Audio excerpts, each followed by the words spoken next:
paranormal world to play in and send it out, trust me. Other people do it all the time with their jobs. And I don't think anybody's done a syndicated columnist yet, but now that I've said it, they'll all Twitter it, and so do it fast. Hi, my question's actually for someone who couldn't be here. It's his little kid's birthday. Oh, happy birthday to him. And his question was, is there ever going to be any kind of spin-off that's based on Edward's life? Because he really likes Edward. Everybody really likes Edward. This is true. My husband, Jonathan, and I are thinking about doing an Edward original comic. It would be a one-off. We'd see how it goes. Because in my copious spare time, adding another project, no plans to do a novel, though. Because I use first-person narration, and Edward doesn't talk to me that well. He keeps his secrets. He really, really does. And, I mean, okay, wait, you said you're only in book 6. I can't say it.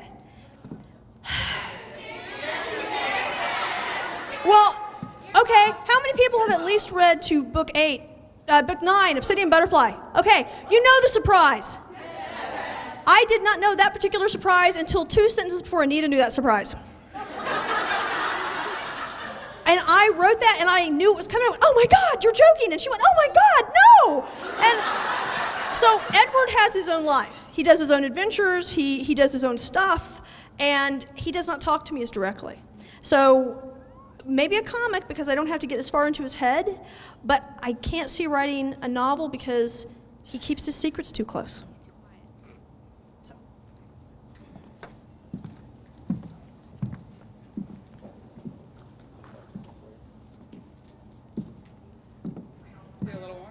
My name is Kendall.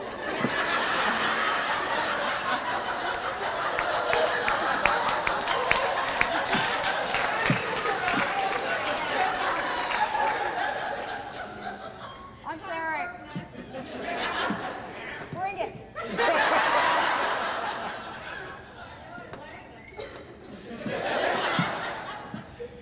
My name is Kendall, and I'm not new to the series, but I'm new to you personally. So I read the books, but I don't read your detail. I don't know about you, but what I want to know about the writing is, when do you come up against something that you're yourself, you cross a line, and you know you're right there, and you're like, can I really write about that?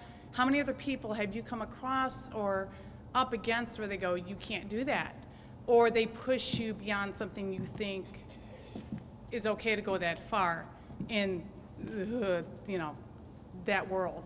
So I'm just curious to know, from the beginning, how did you fight with that and work through that with your own internal rights and wrongs and how far out you wanted to go versus what other people thought you should go further or you need to pull it back?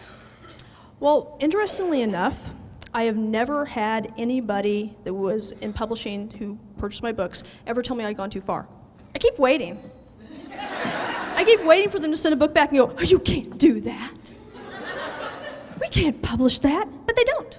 In fact, the only time I've ever had a book sent back for content like that was one of the Mary books, and my editor, who was very prim and proper, that was the prim and proper editor, she actually sent it back and said I needed another sex scene.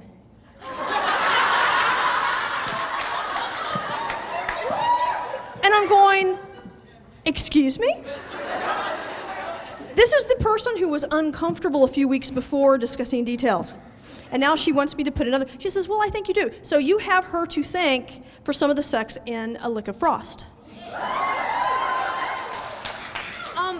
When I started out, my idea was never to have sex on paper. I wanted every kiss, every caress to be so amazing that you wouldn't have to worry about it. And then, as the series went on, I realized we were going to have to cross that boundary. And I had done 5 books where violence had not bothered me. I had described it as much as the crime scenes needed to be described, and then I realized book 6, we were going to cross that line. And I was so uncomfortable. And I thought, what is wrong with me? I write violence and dismembered bodies, doesn't faze me. But sex between 2 people who care about each other, that bothered me. And it bothered me that bothered me. Because What a horrible thing. That violence doesn't bother me at all. But sex between people who care about each other, I thought was uncomfortable. Uncomfortable to view? Uncomfortable or even to write. it? It's a first-person narrative. Think about that for a minute.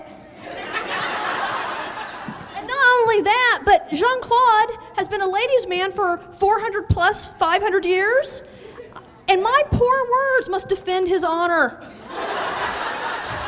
And so I remember thinking, how is it possibly ever going to live up to this much buildup? How am I possibly going to pull this off? Good friend, Patty, you're welcome. Patty Cochran, a fine artist in her own right. She is a huge Jean-Claude fan. She sent me semi-nude to not so semi-nude drawings of her version of Jean-Claude at this point in time. Now, her version is not my version.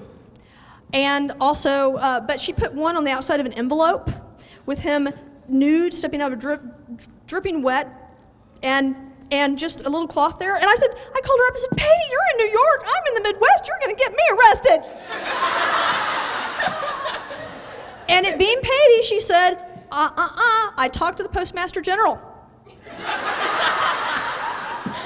And she checked it out that it was okay in my municipality. She'd gone right up to the line, and that's very Patty.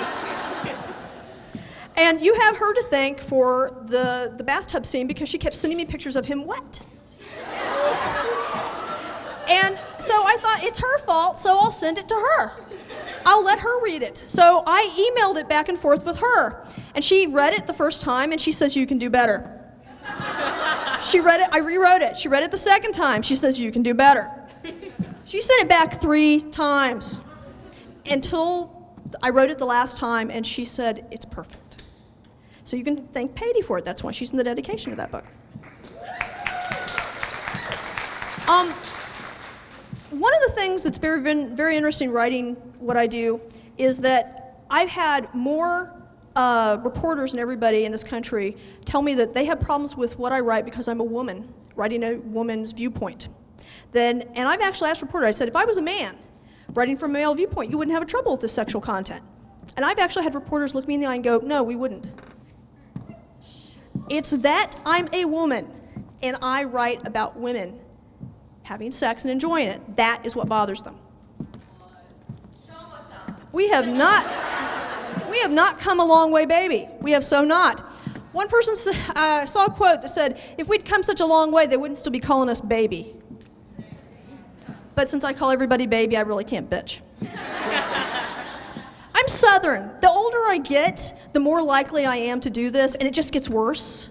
And your accent will come back as you get older. So by the end of my days, I'll sound like Scarlett O'Hara, and I'll be going, oh, darling, honey. I hope not, but I fear it. I'm not sure I really answered Kendall's question. I had to work through my own issues and decide, one,